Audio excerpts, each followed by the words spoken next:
You know that moment when somebody says, we need to talk, and before they've said another word, your brain has already written the divorce papers, diagnosed the cancer, and decided your life is over? We do that personally. Markets do it. Politics does it. The future doesn't actually have to happen before it starts charging us rent. We change prices, relationships, policies, and votes based on what we think is coming next. Sometimes that protects us. Sometimes it creates the thing we feared. So how much power should a future that doesn't exist yet get over today? This is Shrink the Nation. Let's go. This is Shrink the Nation, a podcast for thoughtful, informed adults, preferably holding a drink and definitely holding a thought. The views expressed here are ours alone. They do not represent our employers, institutions, licensing boards, government agencies, bourbon distilleries, or most emphatically, our families. They've been very clear about that. This show is for education and entertainment only. Nothing you hear is medical, psychiatric, legal, or professional advice. We're clinicians, not your clinicians. If something we say stirs you up, that's not a crisis, that's a journal entry, or an email sent politely. We're here to challenge ideas, not diagnose strangers on the internet. And if you are in real distress, please reach out to a professional who can actually help you.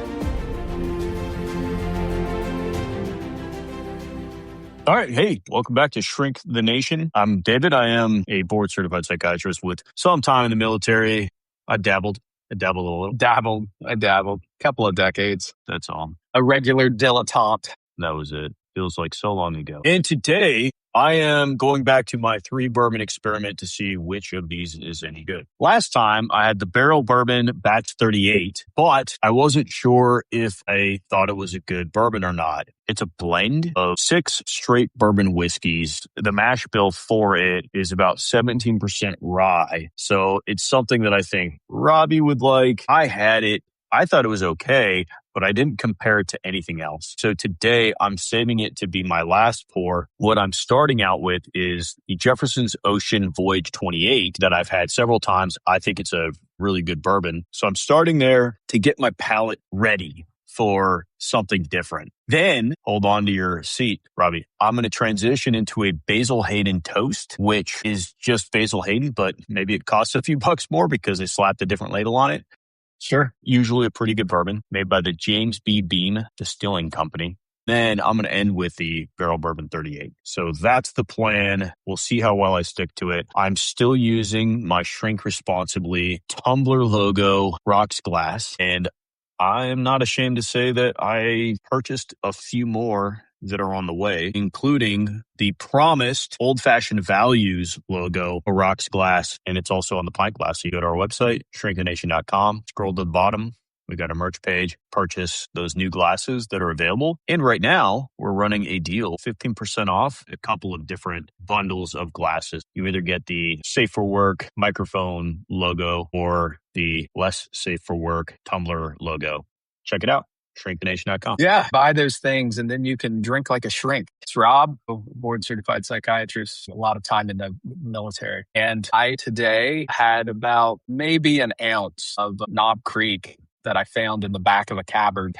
Found in the back of a cupboard. So that's what I have. I haven't touched it yet. So yeah, I haven't touched it in the cupboard. Yeah. What's got you slurring already? Well, I'm nervous because you've told me that I can't stutter. So it's a lot of pressure, David. Minimize. That's true. We've got our bourbons onto business, I guess. Yeah, let's do it. The first topic we're going to talk about today, on Tuesday, oil prices fell more than 5% off of some news. And the question gets posed, why, when nothing seemingly happens? So let's get into the behavior of it. As far as I know, a new Saudi Arabia was not found underneath Pennsylvania. It was the words of our president, Donald Jehoshaphat Trump, and the markets responded. What we really have there are the markets being million anxious people with a Bloomberg terminal. And before we make fun of them, which I think it would be fun to make fun of them, but before we do, I want everyone in our audience to consider a 4-word economic indicator. We need to talk. So imagine yourself, and that comes from your spouse. You're going to take everything that's going on in your life between you and your spouse, and you are going to make, within 3 seconds, a predictive model as to what that means. And Maybe that means you're heading to divorce. Maybe that means cancer. You're going to take that little bit of data, what your life is already showing you, and you're going to make a predictive model. And now imagine your doctor calls you up and says, we need to talk. You're going to think, depending on your life, STD, terminal illness. Again, you're taking the situation as you know it, and you're building a very quick predictive model for the future. And we all do this every day. The interesting thing is, why do we do that? Why is it so natural for us to build a predictive model? And that predictive model tends to be a negative predictive model. We predict the worst, usually. With the markets, they predicted the best. Go figure. It's in their best interest. I get what you're doing, Robbie, when you talk about the predictive markets and the anticipation that happens within somebody's brain when they hear something. And I do think that's definitely worth hashing out, talking about. I agree, but almost in this weird meta kind of way. When you hear that oil prices fell more than 5% because there was an announcement by American and Qatari officials that said there was progress towards negotiations, one of those officials being Donald Jaravicius Trump, and there were no new oil fields open. There were no tankers that just suddenly showed up. Nobody produced 5% more oil during lunchtime or something like that. So we see the markets change, and they change positively to an announcement. But then on Thursday, the price of oil went up again because skepticism returned after there were no changes after the announcement. But that's kind of what the markets are designed to do, live in the future, not today. So when they hear a piece of information that is essentially designed to move the market, then they're going to move it. And tomorrow comes and nothing happens. All right, it's going to go back. Maybe the more interesting conversation should be, why do they keep falling for it? I'm kind of getting tired of talking about the same damn things because the same cycle keeps happening. Why do we all keep hearing the same people say the same things and we keep responding to it exactly the same way? What's that about? The thing that has been stunning to me through this whole process is that I thought the markets did have some expertise and some logic. And we've seen it is not necessarily expertise and logic. The fact that they can jump up with a few words and then fall the following day does not convey the message that this is well thought out analysis. It's an emotionally driven system. And we have talked about that in the past, but I think what we're talking about today is kind of a bigger phenomena in humans in general. It's just that the market's a million people or a billion people acting at the same time, having a cumulative effect. Yes. All right. Moving on. It's good podcasting, David. I'm always good at it. I do think you're right, but are we calling into question right now the expertise of the people dealing with the market? I agree that it does feel more emotional. And I think the more level-headed perspective would be that's actually what markets are designed to do, not know the future, but react to predictions of the future. Where I start to lose faith in that, as it sounds like you are, is that they keep reacting the same way to the same message that keeps being said and then retracted. It starts feeling like the boy who cried wolf, except that we keep going with it. The market's not waiting for actual hard data to react. Oil traders are pricing what they believe the future to be. Why do they keep believing the future is something based off of something that somebody keeps fucking lying about? Fundamentally, what we're talking about today is predictive processing. It's just that what led us to think about this was the response of the market.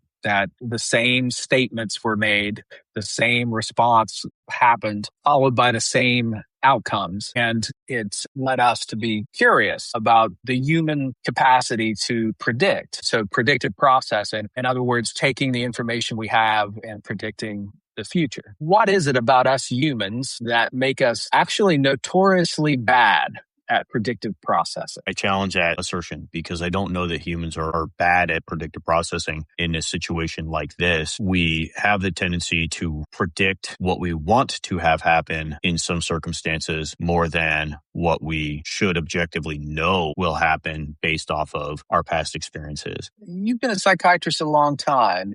I think you know that people are really bad at predictive processing. how much of your professional life has been dedicated to people predicting horrible, terrible, awful, bad outcomes? We're talking about the market, and that's what got us stimulated here. I was thinking about it.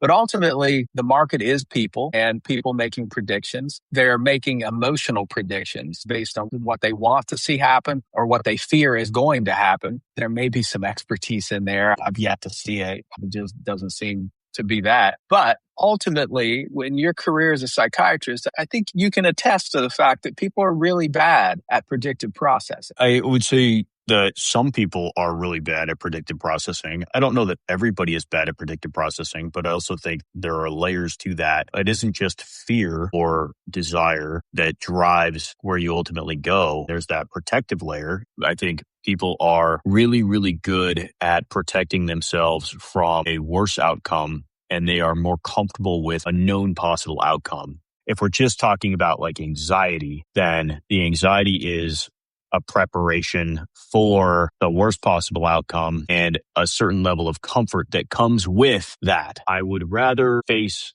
the known than the unknown, even if the known is uncomfortable. So, yeah, you're talking about anticipatory anxiety. Clinically, we see anticipatory anxiety all the time. My little example earlier, which is we need to talk, that comes with a great deal of anticipatory anxiety. And that is an automatic, sympathetic, autonomic response very often. And you're right, we are probably geared toward protecting ourselves from harm. But let's step back from it just for funsies. A lot of folks imagine that the way the brain works is kind of like a camera, that we have the world, we have our senses, the brain perceives that, and then we react to it. It's really not that way. Interestingly, everything we perceive in the world is tied immediately into our midbrain, and we have a biologic response before that information makes it to our frontal lobes. In other words, our frontal lobes developed later than our senses developed, later than our midbrain developed. Good example. If you are walking through the woods and you are confronted by a bear, before that sensory input can make its way to the parts of the brain that can label this as a bear, your body has already responded. You've already had adrenaline dump, a cortisol dump, heart rate's increased, blood vessels have dilated, you're bringing in more oxygen, your pupils dilate to bring in more light before you can think the word bear, which means there's a great deal of processing going on that is separate from our conscious thoughts. And maybe we're the only creatures on earth that do this. I don't know. I cannot speak toward the capacities of higher primates other than humans. But what I can say is that we don't necessarily live in the present. We are perpetually bouncing back and forth from our experiences in the past to our predictions in the future. Taking that information that we've gathered from the past, we're making predictions about the future. We're biased toward anticipatory anxiety and protecting ourselves from pain, suffering, whatever. So our ability to predict the future tends to be in error because we're not necessarily judging a specific situation. We're judging a whole life worth of experience, and we're laying upon the future and making predictions out of the future. Maybe that's where I'll listen back to this later as I edit this episode, and I'll go, oh, that's what Rob was talking about. And I'll say, shit, I was a dumbass. But I don't know that that makes us bad at predicting the future. I think it makes us more likely to predict recurrence of the past than necessarily be wrong. And maybe there's semantics there. Does it make you bad at predicting the future because of the outcome? Or does it make you bad at predicting the future because you're just expecting something that's impossible? No, we have a negative outcome bias. Some people do, not everyone. Humans do. Humans have it, and we're designed to have it. We're designed to predict worst case scenarios because that's what has survival value and trying to avoid it. That's why insurance exists. That's why we have armies. We invest so much money into an army because we're predicting a future in which we need this goddamn army and we need it to be massive. So we have a bias toward negative outcomes, and we're designed to do that. Like if you're in the woods and you hear something, it behooves you to assume you're hearing something bad and you need to protect yourself. And that's exactly where I question it. Does that make us bad at doing it? And I guess my argument would be inaccurate. It makes us inaccurate. Well, okay. The reason that biologically we have evolved to do this is because it was shockingly effective to live that way. If you were bad at predictions or you weren't skewed towards negative predictions and you got eaten by a saber-toothed tiger, then guess whose DNA wasn't getting passed on? But if you did anticipate the negative outcome and then avoided it, then it was very effective. Because sometimes, Robbie, when somebody says we need to talk, it's not going to be good. If you know that you are a shitty worker at a job where there are too many workers and your boss says we need to talk, you might be right that he's about to fire you. That's an accurate prediction based off of the information that you have and more of it. So I don't know that we're terrible at it. I do think that we are skewed towards being more negativistic. But not everybody is. The people who have the tendency not to assume the worst nowadays tend to seem to have more positive outcomes because their responses to we need to talk surprise the shit out of the person and they just don't know what to do with that. I think we're playing a semantic game. And I want to jump past the semantics because maybe bad is the wrong word. We have a bias toward the negative, and that has been identified for a very long time. In fact, everyone prepare to drink because I have a quote for you from a very famous philosopher named Seneca. He said, "We suffer more often in imagination than in reality." And that's what I'm talking about, is that we have a bias toward predicting negative outcomes. And yes, maybe they occasionally prepare us. However, our memories end up remembering when we were correct, and we continue to have negative biases. What we miss out on is the fact that we were wrong more often than we were correct. It's the few times that we predicted the bad outcome and somehow saved ourselves.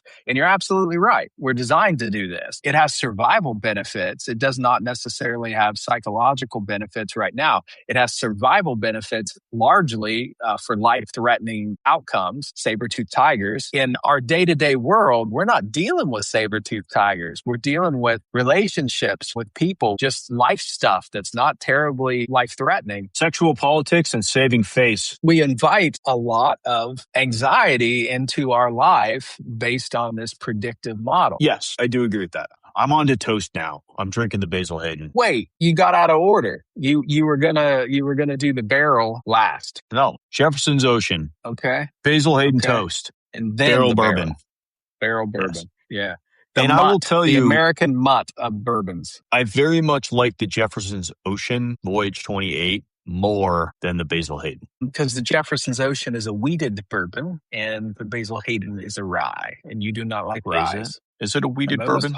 I'm almost positive. Almost. That I don't know. I'd have to look it up. What's funny is you get fact checked all the time on saying it's a rye. So it assumes you're saying it's a rye whiskey and not a bourbon with rye. And so you get fact checked a lot on that. It is a rye bourbon, not a rye whiskey, although technically it's a whiskey. So let's talk about self-fulfilling prophecies, because that's ultimately what I'm interested here, is that we do have a bias toward predicting negative outcomes to protect ourselves. We have an anticipatory anxiety. And again, clinically, how many times have you seen a patient who ends up behaving in such a way to get the outcome that they were predicting to begin with that they really didn't want, but they couldn't help themselves? And I'll use an example. This is in a relationship. Consider an ambiguous cue, such as a text that goes a little too long before there's a response. Someone who's maybe a little anxious is going to interpret that text delay as meaning something like they're going to abandon me, which is going to force them to then push forward for reassurance. And when they push forward for reassurance, their partner feels like, oh my gosh, I'm being overwhelmed here. So they withdraw further, which creates more anxiety in the person who's already anxious. The cumulative effect actually increases the odds of the outcome that this person is most fearful of. And that's all because of our predictive model and how we are biased toward negative outcomes. Yeah, I think that's how our brain works, what I kind of harken back to is an example I like to give, usually resonance. But if I ask you to close your eyes and listen to me tell a story real quick, I woke up this morning, I got out of my bed, I walked to my bathroom, turned on the shower, cleansed myself, got out, toweled off, went back to my bedroom, put on my clothes. Open up your eyes. Whose bathroom were you standing in? Standing in my own. Right. That's the point. As I'm telling the story about my circumstance, you're imagining the story from your perspective. Why? Because you're trying to build a framework by which to understand what's going on as I'm telling you the story. So you're thinking about your bathroom. You're thinking about your bed. You're thinking about your experiences. And I think that's a very human thing to do. You're taking your life experience and you're bringing it to the party. To me, that's always a great example. Because I think everyone who's listening, even the dogs who are listening, they're thinking of their bathroom. They were thinking about their favorite fire hydrant or whatever. Right. Where were we? The bourbon's hitting hard. Yeah, I'm glad I only had an ounce to subsaturate my GABA receptors. We're really still, I guess, at that debate as to whether there's value in this negative bias. And you're right. I suppose if you prevent yourself from being hurt, then maybe you will walk away thinking there is value to it. And then you're going to take that experience.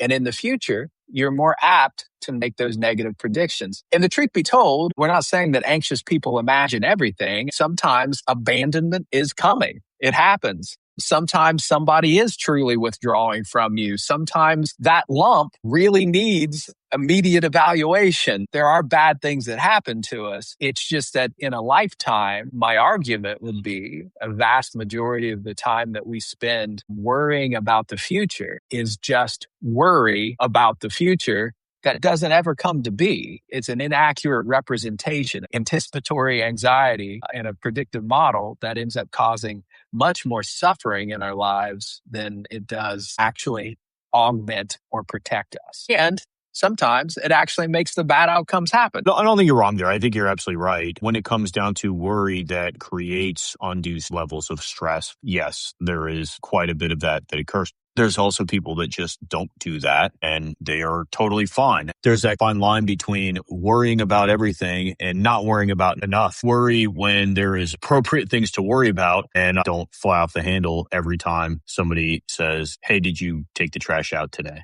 I don't think I could possibly dispute what you just said. I don't think there's a debate. So let's do what we strive to do on this show is take the individual psychology and extrapolate that out to the population. The politics as we know it, the behaviors that we're actually seeing in the world right now. So basically what happens when the population starts jointly forecasting these outcomes? So when you're talking self-fulfilling prophecies, that was Robert K. Merton, a belief can change behavior. The example that I believe he used was bank runs. So people hear that a bank isn't doing well and they fear that it's going to fail. So what do? They withdraw their money from the bank. But then other people see people withdrawing money from that bank and then they also withdraw their money from the bank. And what happens? The bank has to start liquidating assets and trying to manage this. That's a self-fulfilling prophecy. I don't want to be overly pedantic, but for our tens of listeners who may or may not know this,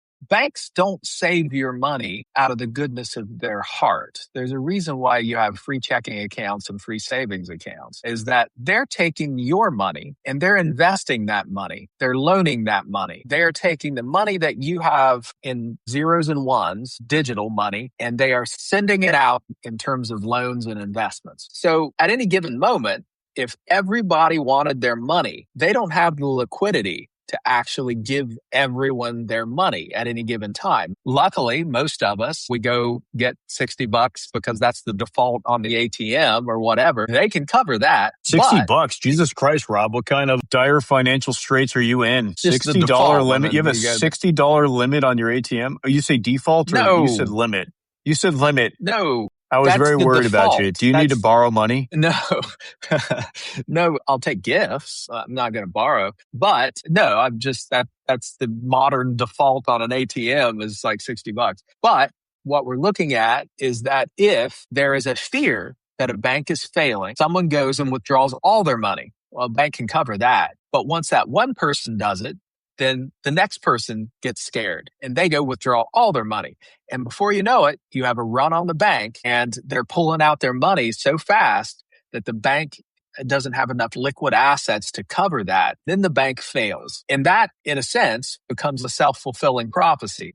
Now, whether the bank was going to fail or not, who knows? But as soon as people started to believe it was and started pulling their money out from it, then lo and behold, the bank fails. In fact, prepare to drink, everyone.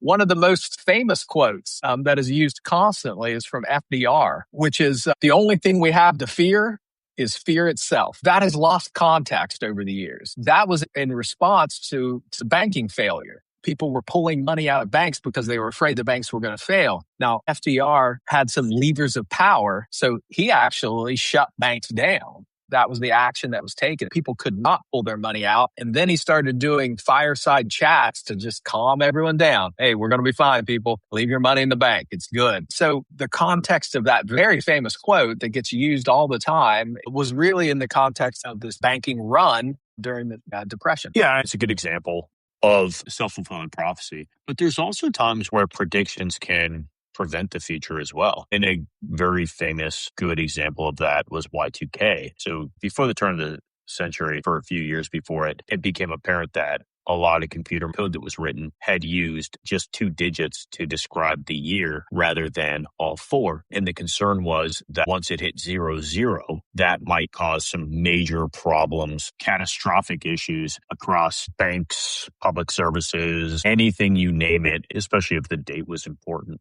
in the computer program. So the government and companies had spent years preparing for this. And what ultimately happened? Nothing. But why? Why was it nothing? And I think when we talk about Y2K now, for those of us who lived through it, it's kind of a joke. They predicted that there would be massive problems, and there's a good chance that they were actually right, but because they had predicted it, they were able to take the necessary steps to prevent it. And they did. They spent money. They spent time to ensure that code was rewritten and that this did not happen. But the conclusion on that for a lot of folks was it was just exaggerated. The warning just didn't do anything, but maybe the reality is a little bit more nuanced than that. So where were you on December 31st, 1999? Where were you? I was just at my apartment. I don't know that I was out doing anything special. I was in my last year of medical school, and the lead up to Y2K, it was the world's going to end at the stroke of midnight on New Year's Eve. And I remember the hysteria about it. It was crazy. And of course, I always found it incredibly humorous that the way the world works is that everyone thought it was going to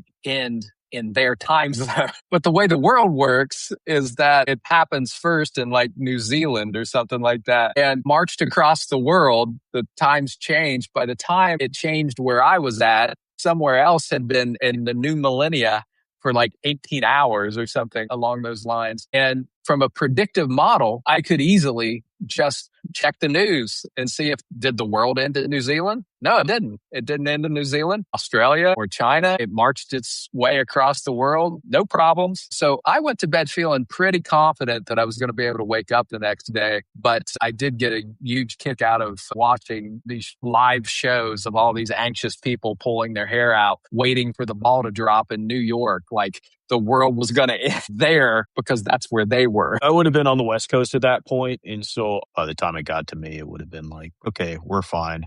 The world is still standing. We're going to make it. So really what we're ultimately talking about and bringing this back into the context of the greater United States as we know it right now is how our fears of tomorrow end up altering today. And there's some relevancy in terms of what we're seeing politically, socially, right now with that in mind. The value of this conversation comes from, one, in that I don't know that I find it odd that the markets respond the way that they do in some ways, considering that if we're using a model of the past as a prediction for the future, at what point do you start using the more recent past as a model for the more recent future, which doesn't seem to be happening? But markets are designed to live in tomorrow. And so it's completely normal for the price of oil to change because there's prediction that goes into that. What's surprising to me is that they are still falling for it at this point.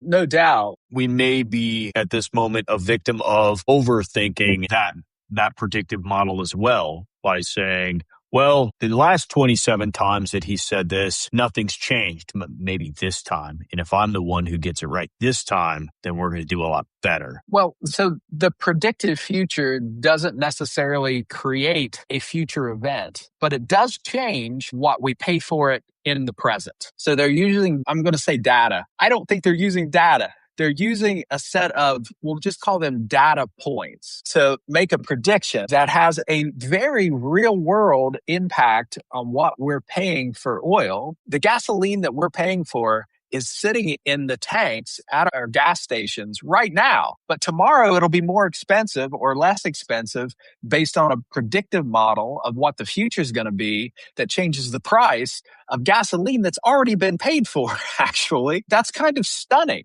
It's kind of stunning that this predictive model is actually not affecting the future. It's affecting us right now. Yeah, we're not an economics show, and we're not economists, and we're not a financial show. Right. No, and I guess the wall that you and I run into when we're looking at these things is that we're trying to view it through the lens of human behavior, which is very illogical at times, if not most of the time. But when it comes down to prediction markets, it's not based off of logic. And maybe in a much more accurate way, it often feels like highway robbery to somebody who's not in it. Because the effect to you or I or our tens of listeners who are purchasing gas is that we end up paying more for something that has already been bought and paid for at a lower price because somebody is anticipating that they can make more money down the road by purchasing futures at a different price. And I guess that's where we have this shitty intersection of our reality and then the reality that exists within prediction markets, that they make their money by guessing, not even accurately, but they make their money by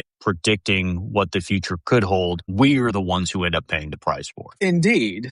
And that's just one example of what we're talking about affecting us right now. I'm going to use a different one, and this is more the amplification that people anticipate an outcome, and then it takes on a life of its own. And let me use immigration. So immigration is a good example of this. There's a lot tied to immigration policy.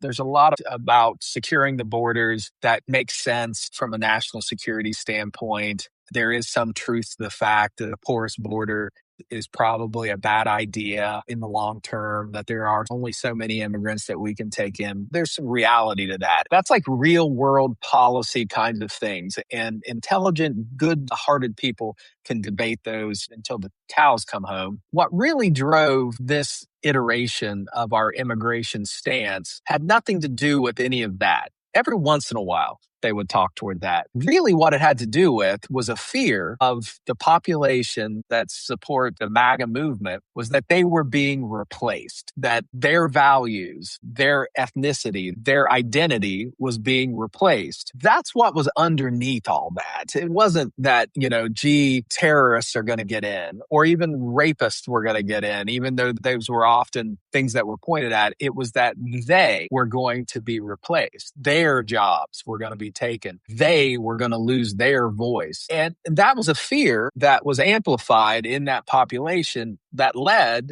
to an immigration policy that has been, for lack of a better word, brutal. It has cost the lives of a lot of people. It certainly has disrupted the lives of a lot of people. And that was purely on this predictive model of this outcome that, whether it would have come to be, I doubt it. It's just not the way the world necessarily works. We live in a country that would not necessarily allow for that completely. It's just the nature of how our democracy is set up. But that did drive, in part, the administration that we have. That was probably their most central issue. They pushed on two things: immigration and no foreign wars. We see how the no foreign wars has played out. Well, in the economy, the price of eggs, I think, was a big thing.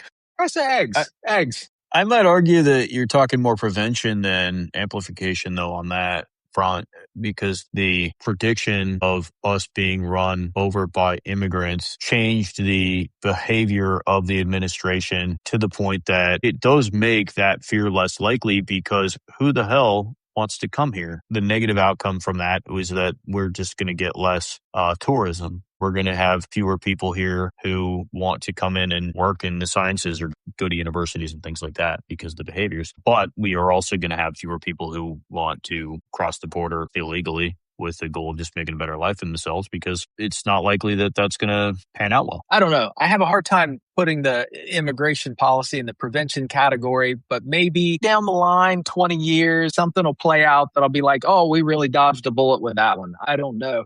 But certainly Y2K is a great example of the prevention because it became such an amplified thing. We acted, fascinatingly enough, despite all the evidence supporting climate change and the problems there, that amplification does not seem to be resulting in any prevention yet, but maybe it will. I don't know. There aren't as many border crossings right now. It's certainly decreased. Now, the question is, does that improve? And maybe that's where there's weird nuance to it, is that the prediction prevents one of the behaviors, i.e., immigration, but does it prevent the outcome of your jobs being taken when there was no risk to that in the first place? And I guess maybe that's more of the question that we should be asking. Was there ever really danger to the vast majority of that population? Then maybe that's the question. Well, it does push me into thinking about the military. So more often than not, thankfully, the military is not in combat, that our job is deterrence. And if you maintain a sufficient capability that an adversary does not decide to attack, what exactly proves that the expense was worth it, was necessary?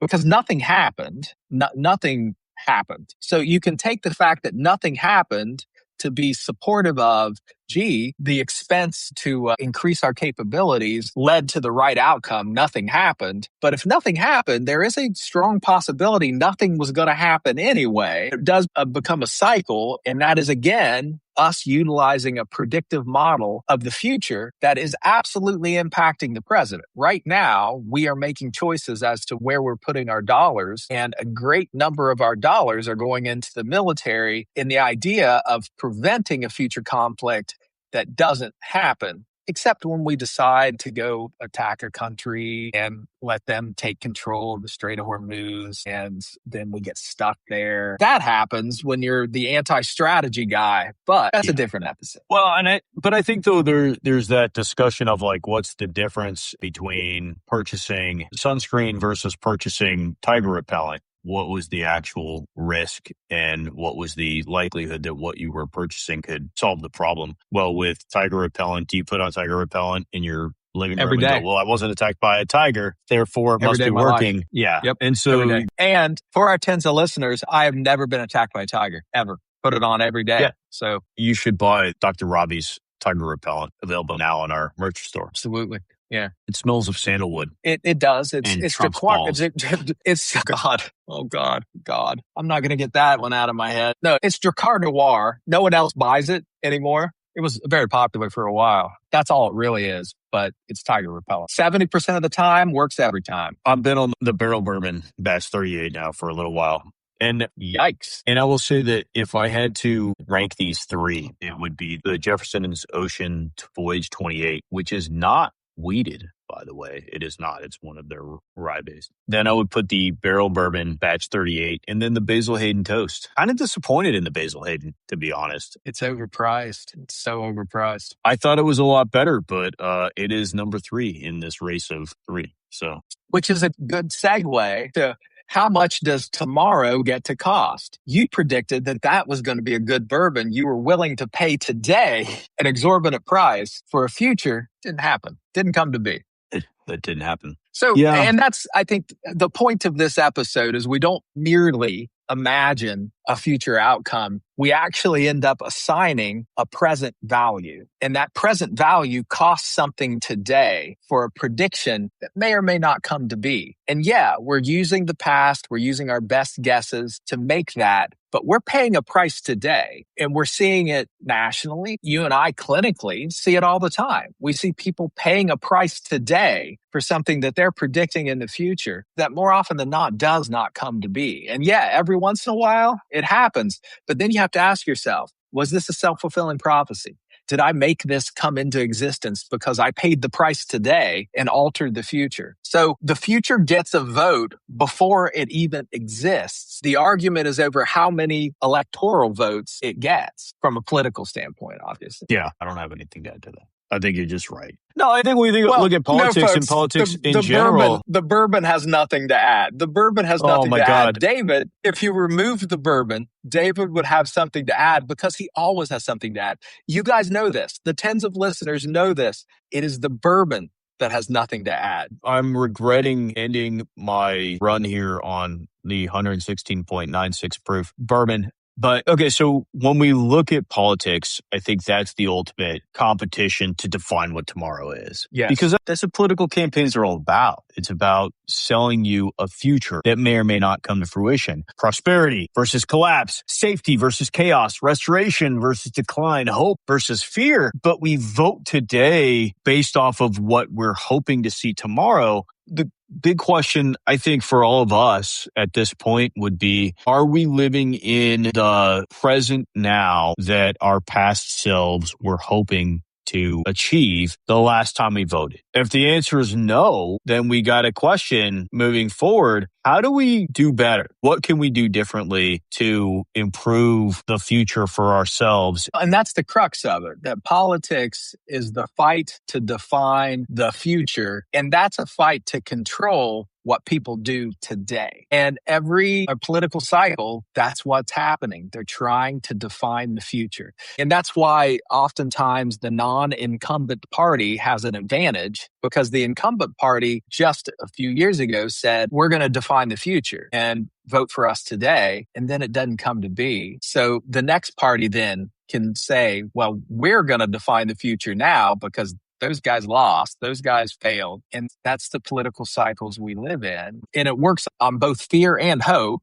And in our limited lifespan, we've seen both. I think Barack Obama's campaign was based mostly on hope, not so much fear. And that captured the imagination. Donald Trump was mostly on fear. And that captured the imagination, and it did alter what people did in the present. When you go back and you think about just the last, say, 3 major 4-year cycles, you did have Donald Trump, who was campaigning on fear. But then you had Biden, who was also campaigning on fear. And then again, Donald Trump, who was campaigning on fear. And that was effective for changing that party. Where I guess I wonder is, does hope seems to be most effective when you're trying to maintain the status quo. Fear seems to be most effective when you're trying to change it. I don't know, because Barack Obama ran at a time after George Bush had 8 years and pulled us into multiple bushfire wars. And that is a pun intended, the wars that we fought during that time. So I don't know if he was trying to maintain the status quo. No, I don't think he was, but I think it's a mistake to try to take anything that happened prior to 2015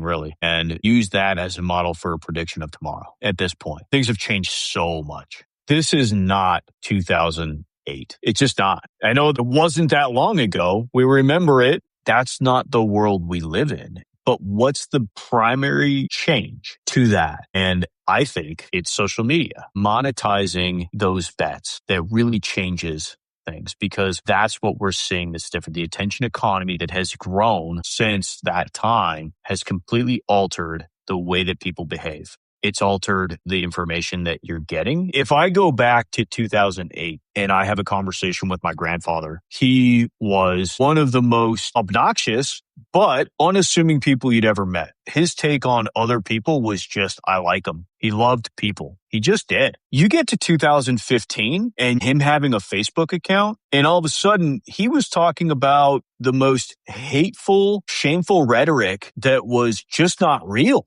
that I'd ever heard. And it was because he believed anything that he was shown on the internet. He thought that must be true. And so when it was coming across in 2015 and 2016 that these illegal immigrants were stealing all of our money and using all of our services and taking from people like him. He believed that to be true. And it really shifted who he was and how he voted, which he'd never done in the past. So social media, I don't think it's the demon here, but I do think it's played a big role. So to go backwards and compare 2018 and 2012 to today and say, well, that message didn't work and that was a different. I don't know that I would go with that. I think I'd say the rules have completely changed. I think that's pretty astute, actually. You're right. And actually, I would go a step further. Yeah. Dave's right. Everyone's real proud of himself right now, folks. You can't see it, but he is. I'd go one step further and say that social media is the devil.